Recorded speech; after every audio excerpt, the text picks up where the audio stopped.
In this video, I want to go through a process of coordinating our efforts with our MEP engineer and then looking at ways that we can update our work to reflect any coordination issues that we've discovered. So I'm going to rely on an interference check tool here for the first part of this video.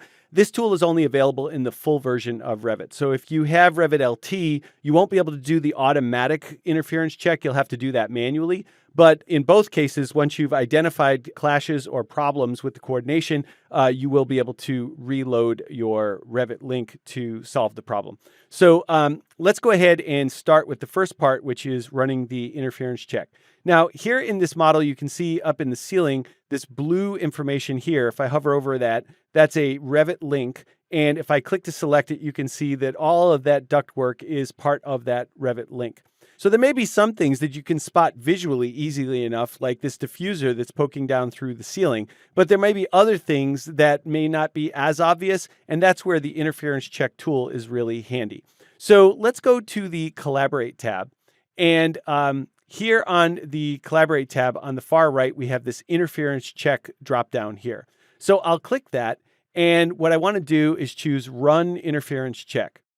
Now, this will display a window with two sides, and you can see that you can actually put the current project on both sides of the window. So it's actually possible to perform an interference check directly within the same project. Maybe you want to check whether or not your structure is clashing with your walls or whether your furniture is clashing with some equipment or something like that. But in this case, I want to actually put the current project on the left, and over here on the right, I want to choose my MEP model. So any of your linked Revit models will show up in that drop-down list.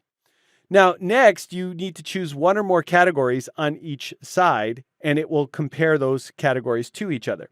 So on my current project, what I'm most interested in is the information in the ceiling. So for me, that's going to be my lighting fixtures. So I'll simply check the lighting fixture category only. On this side, however, I'm interested in whether or not the lighting fixtures are clashing with any of the MEP information. So down here at the bottom, I can click this All button. That'll select everything. Then I can check any one of the boxes and it will check them all. And then I simply click OK to run the interference check. Now, that'll only take a few moments, and then it will display the report. And you can see here that I have 4 total clashes. Not too bad. But as you click on these, it will potentially highlight them in the view. Trouble is, this section view that I'm looking at is maybe not the best view to kind of see the results. Now, there is a show button here, and if you click that, it will actually zoom out in this view to kind of show it to me. Not the best choice, so I'll click show a second time, and then this is where it will display another view, and it says that it needs to search through some of my closed views now. So it's asking me if it's okay to continue, and I will click OK. And then it's going to start going through other views. And each time you click show, it will locate another potential view. Now, it took a few tries to get around to the second floor reflected ceiling plan. But now if I kind of click anywhere in this view and start to roll my wheel, you should see the selected item highlighted in orange with the item that it clashes with. So notice here that this air terminal is right on top of one of my light fixtures. Now, if I click this next air terminal, I've got a similar problem here, and then there's some flex duct and some flex duct, and they're all kind of in that same general location there. So now I've identified where the problems are, so I can take some notes about these things. So I'll get on the phone with my MEP engineer, we'll hash it out, and then let's say that we had a productive phone call and they have sent me a new version of the file to load in.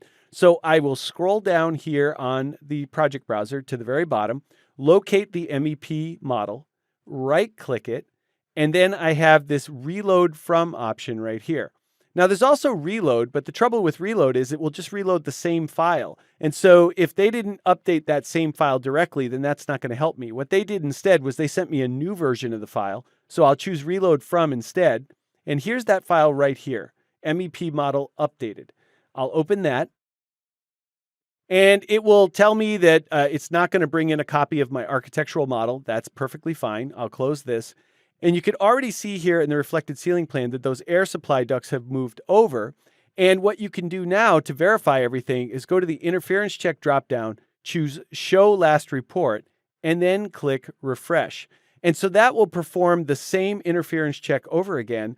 And then here I get no clashes, which is the goal of every project, to be 100% clash free. So in this case, I kept it obviously very simple and clashed just some really simple categories. And so I've achieved the results that I'm looking for there. But obviously in a more complicated project, there may still be some clashes that you have to work through. So once again, if you're working with LT, you don't have the interference check tool, but you can do visual coordination yourself, get on the phone, talk it out, and still reload the link and make the update. So that part of the workflow you can still do. It's just the automated interference check that you won't have.